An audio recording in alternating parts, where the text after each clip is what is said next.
and a creche, breastfeeding center in this facility. Further, the state-of-the-art MAKUENI Business Center is not merely a collection of stores, but a beacon of hope and opportunity for businesses in this region. Is solar powered with lactation rooms, cold rooms, and 132 vendor stores. It has rainwater harvesting, water management, and aimed at preserving the environment, as well aggregation center, which empowers the local community by providing them with jobs, nurturing entrepreneurship, and promoting local products. My vision for these centers, dear members, is to transform their business centers with banks, M-Pesa shops, government services, such as licenses, identity cards, Kenya Revenue Authority clearance certificate, among other e-service points. That is the real meaning of a business center. In our efforts to develop cottage industries, MSMEs and Juakali sector in the county and linking them to markets, the government has undertaken the following programs. We have supported 2 MSMEs to attend investment conference. In participating in this, we were able to establish 29 business contacts that would help streamline their supply chain and access to international markets.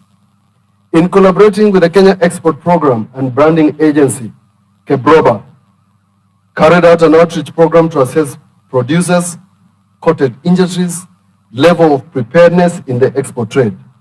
So far, 26 of them already have been assessed. In MAKUENI Small Business Development Center, and KenTrade carried out an export marketing readiness training 27 MSMEs. In collaboration with the Department of ICT, MAKUENI SBDC, Ajiri Center, ILO SYB, Create 3360, carried out a business idea competition, Plug Mutani, which attracted 81 young people across MAKUENI. The tourism industry in the county has a huge potential to transform the county economy. The department participated in the 3rd annual East Africa Regional Tourism Expo in November. This 12 partnership engagements in the promotion of tourism in MAKUENI. As a way of ensuring that MAKUENI becomes a better tourist destination, the county launched the MAKUENI Tourism Circuit to open an impressive tourist destination that rewards travelers with the utmost safari experiences. Is one in Kenya. MAKUENI is not only a wilderness of semi-arid, call it, but home to unique cultures of the Angolia people. Caves, Chulu Hills, Masai Hot Springs, Makongo Viewpoint, amongst many other wonders.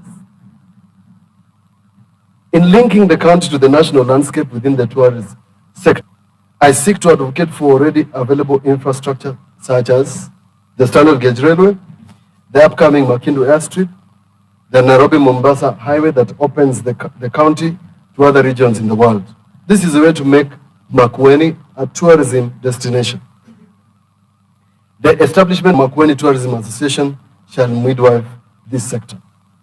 We have made investments in agro-processing, which depict a shift from highly agrarian-dependent economy to industrialization.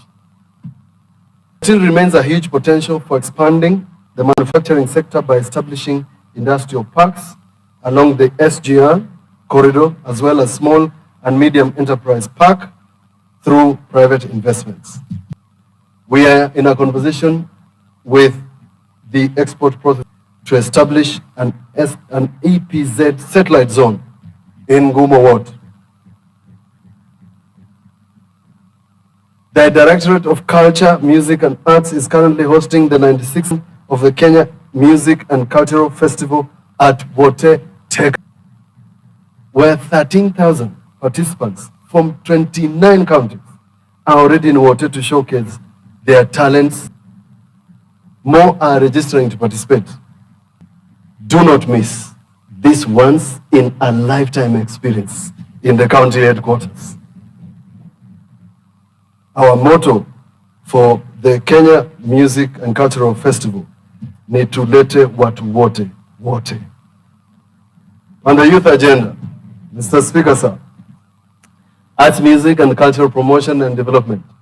They plays a vital role in job creation of talented citizens, as well as strengthening community identity and tourism promotion. So far, 96 artists, including bands, choirs, have recorded their music at the MAKUENI recording studios. In the last 1 year, we went to marketable products.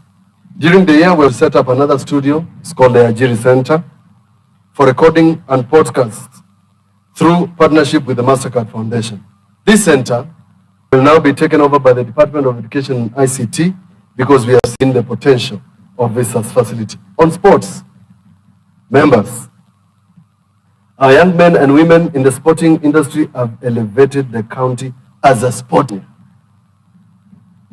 Through strategic investment and collaboration with different players, 3 of our girls, Mutano Michael, Catherine Wausi, and Jennifer Musembe, were scouted by Gospel FC, the first runner-up club in the FKF Premier League. To boost the expertise in the sports administration and management of sports in the country, we partnered with the National Olympic Committee of Kenya and trained 139 participants in sports administration and management. The participants were drawn from our World Sports Council, County Federation, and this assembly. Members, as you know,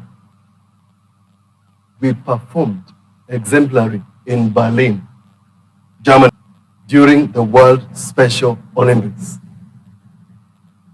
Of the people of MAKUENI has attracted the Special Olympics Kenya Committee, an international sporting giant, Nike, one of the top sports apparel manufacturers, under 250 training of coaches by this Special Olympics team. At routing Special Olympics to the grassroots in order to give an opportunity to people with intellectual disabilities. This partnership, members, will yield one of its kind country-wide girls football tournament in every ward.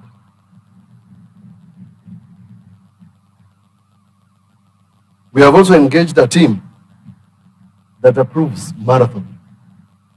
We have the view as a county executive that we can use this Congo route to Wote or the Wote-Makindi route for an international marathon. To create more opportunities for youth for self-employment, we're implementing a program that's Skills on the Go, which attracts a master craftsman for a period of 2 months.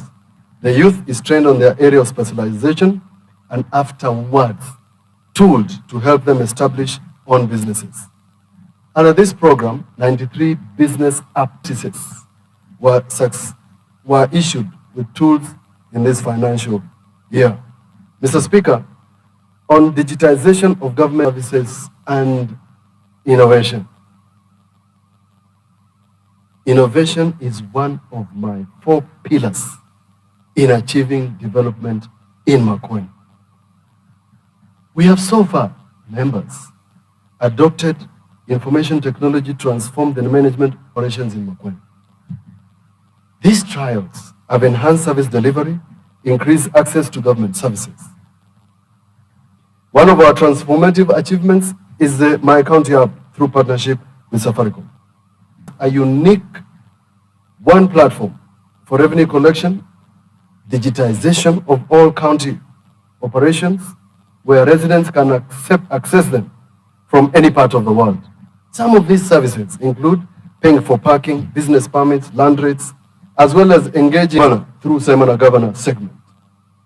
This app offers useful information on this assembly and other important features in MAKUENI. As a government, we are committed to ensure automation of key government processes and functions. The county is characterized by many fragmented systems which are not integrated, others are unable to integrate.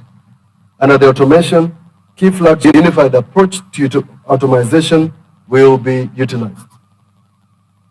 We have done the integration of LIMS, that is Land Information Management System, to e-revenue management. This has led to the increase in on-source revenue generation for the county and prudence in handling revenue collections.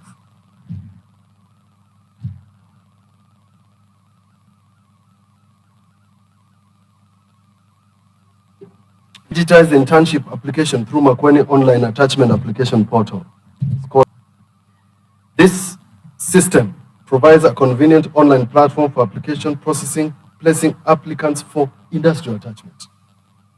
With IVA system, the industrial attachment has become more efficient and accessible, reducing the processing time for attachments to less than 1 hour. The platform, which was launched in June 2023, has 1,946 registered users, has received 710 applications, and has awarded 4 with industrial attachments. Another innovation, the MAKUENI County VTC Information Management System.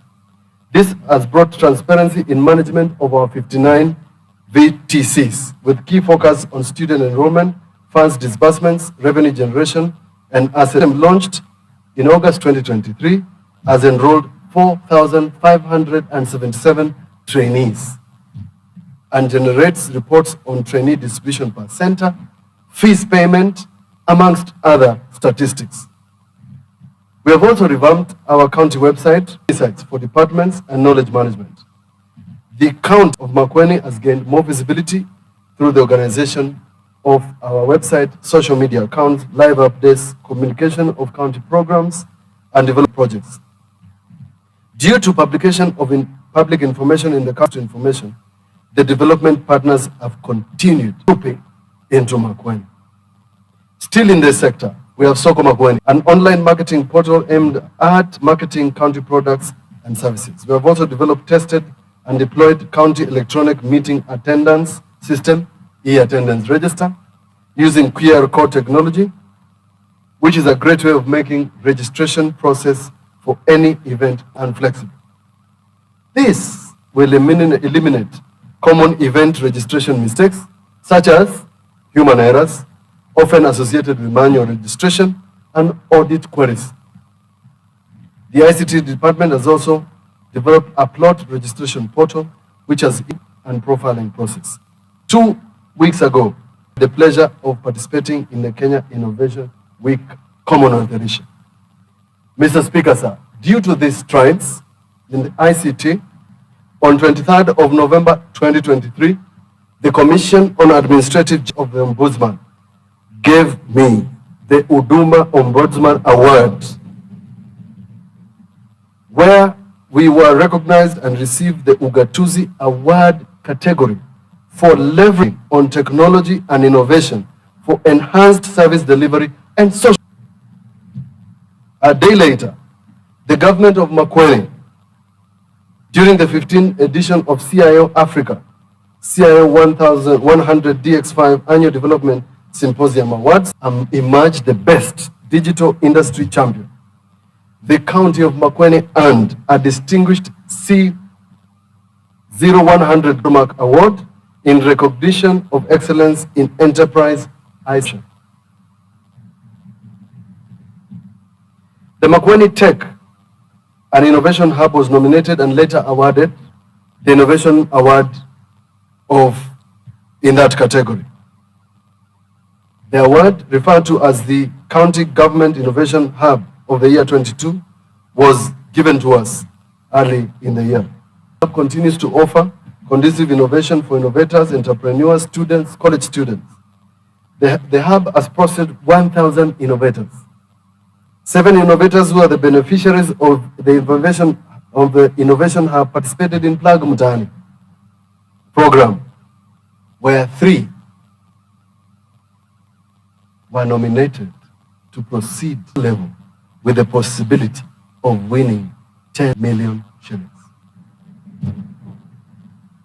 The overall winner was our infatigable Faith Mumo of Viviani Farm. First runners-up was John Mwendwa Kioko of Resident Technologies, and the second runners-up was Judith Mwende of Star Institutional Care. In the education sector, Mr. Speaker, the opening of the Mutituande Resource Center increased the number of ICT centers to 14 and has ensured continuous offering of ICT skills, including best online work training, Google digital training, and thus sustaining communities which are digitally empowered, increasing employability, and opening the communities for online work and sprucing up of our digital economy. In the technical education, we have increased CCTI capitation. In 2023, 4,496 CCTI trainees worth 23,823,178 to ease fees burden. In the current year, a capitation amount of 20 million is allocated, targeting 4,417 trainees. The disbursement is already ongoing. We have also implemented various infrastructure programs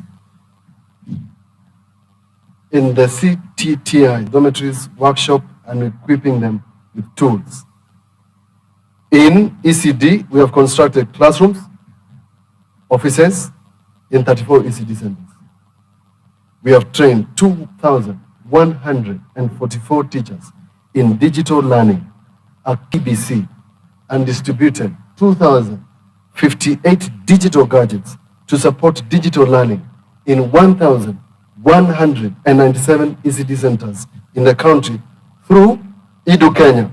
Across board, we awarded 100 scholarships to Form 1s, 81. Additionally, 1,928 learners also benefited from bursaries in the last financial year.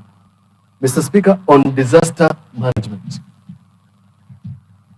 the advanced October-November rains have led to prolonged period of intense rainfall, which has caused disruption in essential services and in counties. Specifically, since the onset of the El Nino rains, there has been reported cases of drowning, being swept away, collapsed severely cracked houses, flooded schools and homesteads, cut off and severely eroded roads, eroded spillways, breached earth dams, formation of deep gullies on roads, amongst others. These emergencies have occurred in 100 villages in Ukia, Kilo, Kidungo Kitundu, Kiteta Kisao, Kakowaiya, Kalawa, Kikumbuli North, Kikumbuli South, Ngoma Sumba, Imali Mulala, Bitini, and Mukawas. Mr. Speaker, I would like to commend efforts made by dedicated citizens who were brave enough victims and to retrieve bodies in the recent flood disasters. These citizens acted swiftly and were first respondents, putting their lives on the line for other people. These efforts, Mr. Speaker, cannot go unrecognized. This is the true institutionalization of this wani wa kwekanesa no longer nakwetu. Those of us who are entrusted with various responsibilities, if we serve selflessly like these heroes, we will attain socio-economic transformation in less than a decade.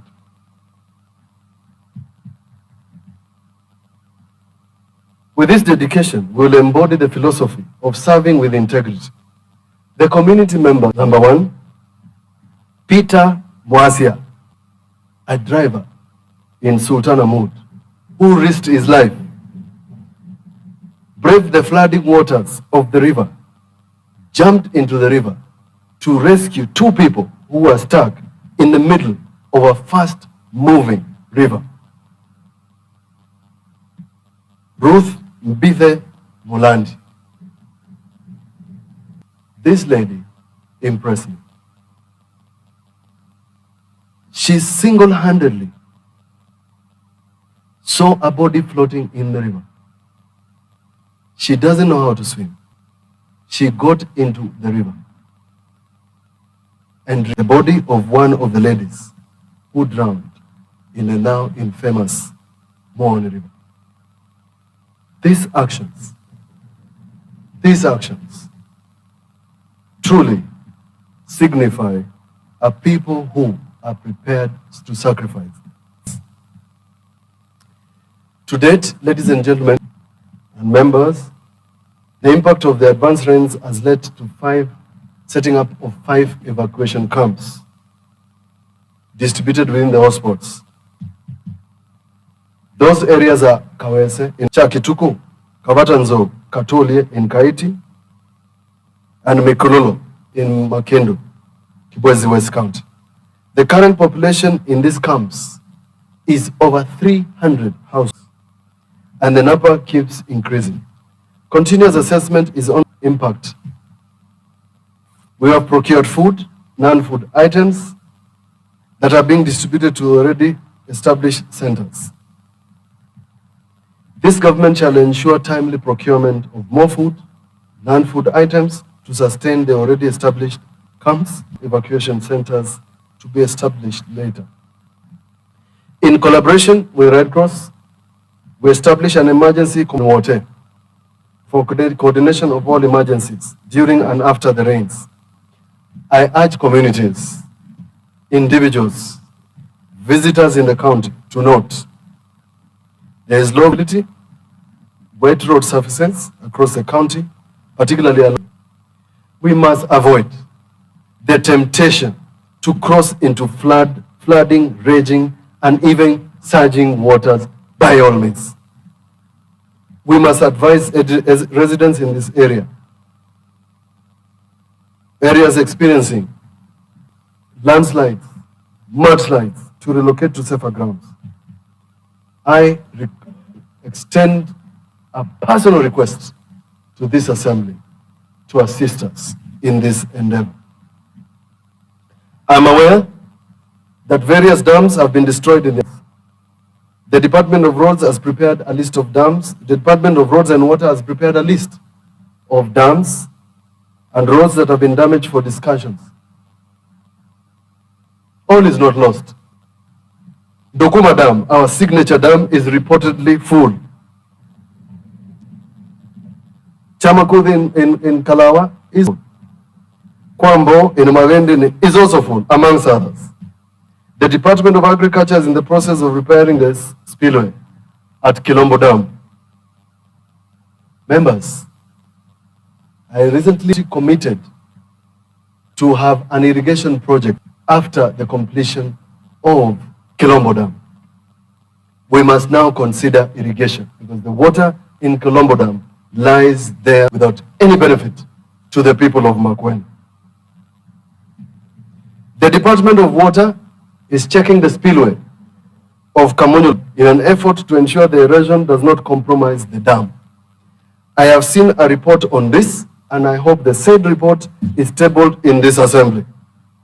Mr. Speaker, sir, this government has collaborated with the Center and the East African Fire Mission with the purpose of strengthening our effectiveness in fire and emergency preparedness.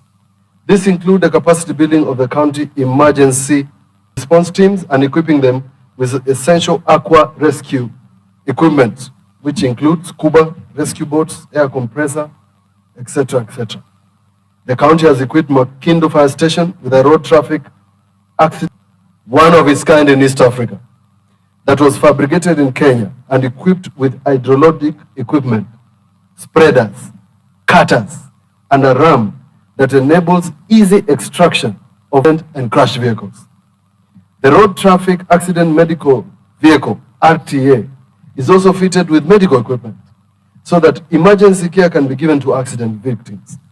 I am proud to be a team leader, winning fire and rescue team coordinated by this gentleman called Arbanas Chan.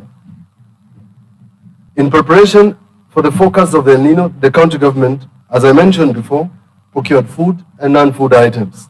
These items are projected to be inadequate, given that the rains might persist. However, the following needs continue to arise: reconstruction of houses, toilets, supply of beddings, clothing, food, non-food items, construction of gabions, culverts, repair of affected roads, medical supplies, amongst others. I wish to appeal to the government, well-wishers, non-state actors, and the people with us to mitigate the efforts of these emergencies. Arising out of an appeal that I made yesterday, one of our partners, Christian Aid, offered a cash transfer of 5 million shillings to all affected victims in our camp. The Department of Devolution has compiled the list of those who are going to benefit from intervention that will help these families reconstruct their lives after the rains. I need not re-emphasize the value of good partnerships and good friendships.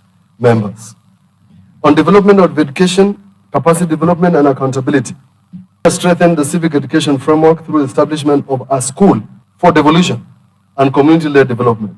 We are committed to improving the quality of and nature of education through transforming it from mere civic engagement to capacity development, strengthening of our people.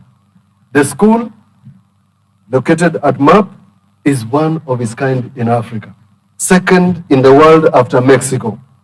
It facilitates a platform for enhancing devolution, localization of sustainable development goals at the community level, and consultations for quality implementation of devolution, focuses on training opinion leaders, community leaders, civil society, professionals, and government across the county and the county at large.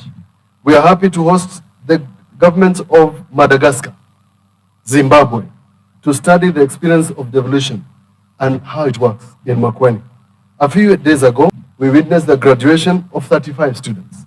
The 2024 class is focusing on 500 students drawn from various societal groups in the county as well as the county public service. The people of MAKUENI, organized groups, members of this assembly are welcome to start for 1 or 2 days benchmarking, 3 to 5 days short courses, or 6 months. And you will earn a certificate on community-led development. On research, documentation, and knowledge management, MAKUENI County has established a Center for Research, Documentation,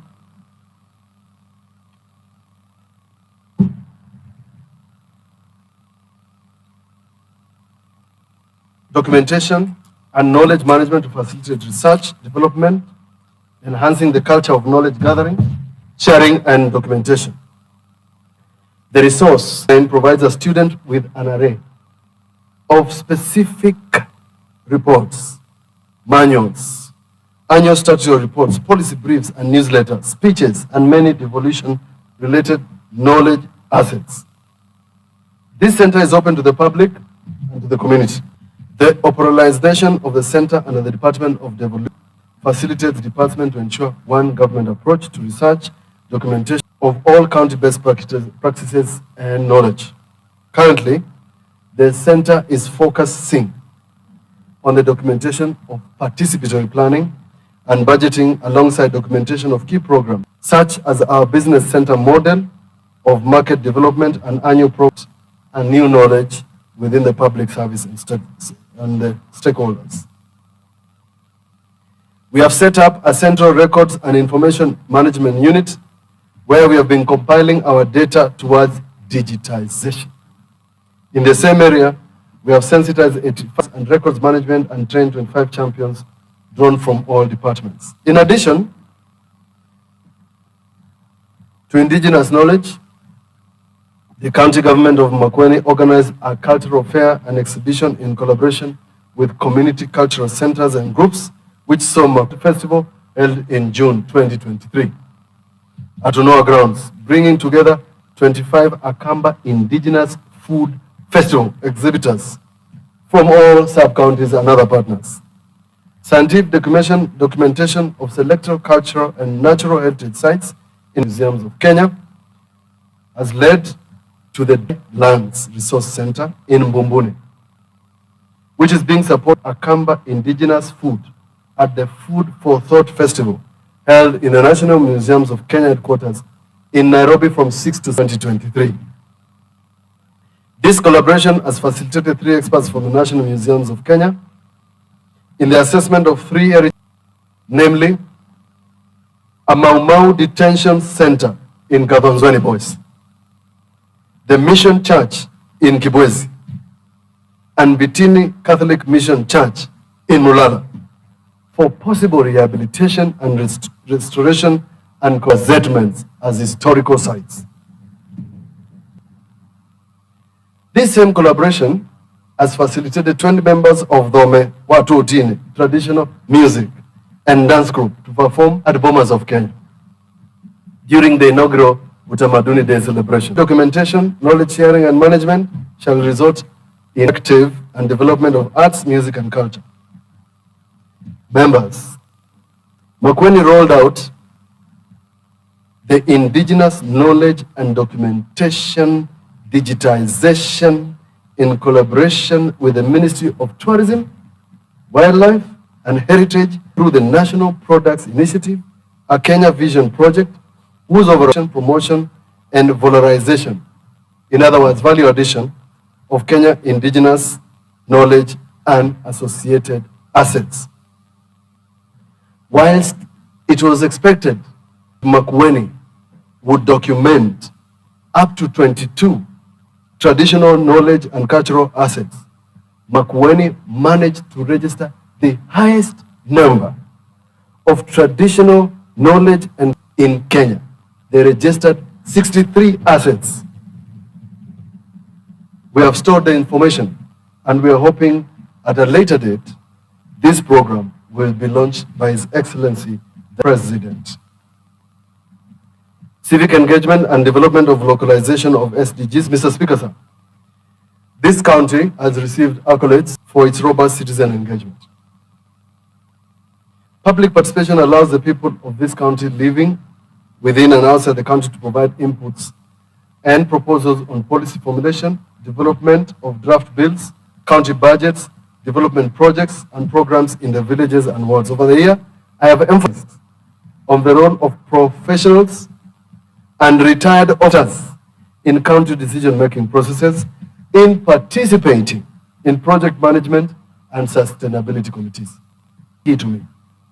The Mombasa and Nairobi diaspora forums have added value to the decision-making processes.